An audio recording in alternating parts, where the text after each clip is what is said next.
যে মানুষ নিজের উপর সম্পূর্ণ বিশ্বাস ও ভরসা রাখেন তিনি সবকিছু জয় করতে পারেন। প্রতিটা মানুষের মন অত্যন্ত শক্তিশালী। মনের একাগ্রতাই এই শক্তির উন্মুক্তির আসল পথ। মানুষের কাছে সবথেকে উৎকৃষ্ট ধর্ম হলো সত্য। সত্যের উপর কোনো ধর্ম হয় না।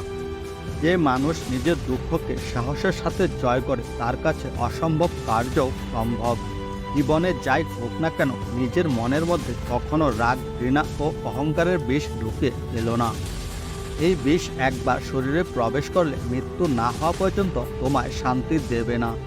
জীবনে পাপপূর্ণ হিসাব না করে নিষ্কাম কর্ম করার প্রতি একনিষ্ঠ হওয়া প্রয়োজন। সুখ বা আনন্দকে জীবনের পরম লক্ষ্য ভেব না। জীবনের পরম লক্ষ্য হলো জ্ঞান, ভক্তি ও প্রেম, যার দ্বারা তুমি জীবনে সুখ স্বাচ্ছন্দ্য খুঁজে পাবে। এ জগতের সবচেয়ে বড় পাপ হলো নিজেকে দুর্বল ভাবা। শান্তির খোঁজে কখনো নিজের দায়িত্ব, নিজের কর্মকে ত্যাগ করা হলো সবচেয়ে বড় মূর্খামি। মানুষের সমস্ত জ্ঞান তার ভিতর অন্তর্নিহিত, কেবলমাত্র এর উন্মোচন সঠিক ইচ্ছা প্রয়োজন। যে আগুন প্রয়োজনে উত্তাপ প্রদান করে, সেই আগুন অসাবধানতায় সর্বগ্রাসী হয়ে ওঠে।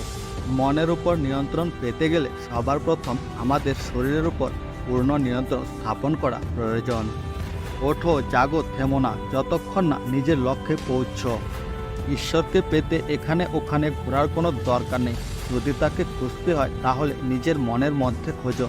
শুধু তাকে দেখার ইচ্ছা প্রয়োজন। জীবনে এমন কোনো জিনিসের অভ্যাস করবেন না যেগুলি তোমার শারীরিক ও মানসিকভাবে দুর্বল করে। যদি সত্যি মন থেকে কিছু করতে চাও তাহলে পথ পাবে, আর যদি না চাও তাহলে অজুহাত পাবে।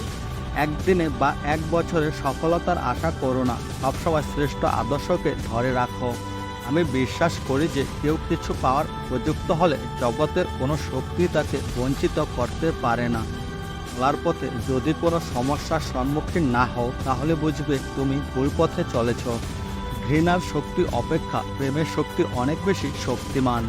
নিজের উপর বিশ্বাস না এলে ঈশ্বরের উপর কোনোদিন বিশ্বাস আসে না। যে মানুষ বলে তার আর শেখার কিছুই নেই, সে আসলে মরতে বসেছে।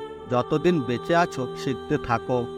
দুনিয়া আপনার সম্বন্ধে কি ভাবছে সেটা তাদের ভাবতে দিন। আপনি আপনার লক্ষ্যগুলিতে দৃঢ় থাকুন। দুনিয়া আপনার একদিন পায়ের সম্মুখে হবে।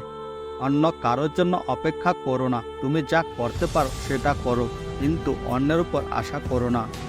কারো উপর প্রতিশোধ নেওয়ার আনন্দ কয়েকদিন থাকে, আর ক্ষমা করার আনন্দ আজীবন থেকে যায়। জীবনে কাউকে আঘাত করার আগে একটু ভেবে নেবে নিজে আঘাত পেলে কেমন লাগে। মনে রাখা উচিত, জীবনে কাউকে কাঁদিয়ে বেশি দিন ভালো থাকা যায় না। অহংকার বলে দেয় টাকা কত আছে, সংস্কার বলে দেয় পরিবার কেমন, মুখের ভাষা বলে দেয় মানুষটা কেমন, তর্ক বলে দেয় জ্ঞান কতটা, স্পর্শ বলে দেয় স্বভাব কেমন, পছন্দ বলে দেয় ভাবনা চিন্তা কেমন, আর স্বপ্ন বলে দেয় ভবিষ্যৎ কেমন। পুত্র সন্তান যদি এক বংশের প্রদীপ হয় তাহলে কন্যা সন্তান দুই বংশের প্রদীপ। যতক্ষণ বেঁচে থাকো ততক্ষণ শেখো। অভিজ্ঞতা হলো বিশ্বের সেরা শিক্ষক। যদি আপনি নিজের উপর বিশ্বাস করতে না পারেন তাহলে ভগবানের উপর বিশ্বাস করবেন কিভাবে? একবারে একটি কাজ করুন এবং এটি করার সময় আপনার সম্পূর্ণ মনোযোগ দিন এবং অন্য সব কিছু ভুলে যান।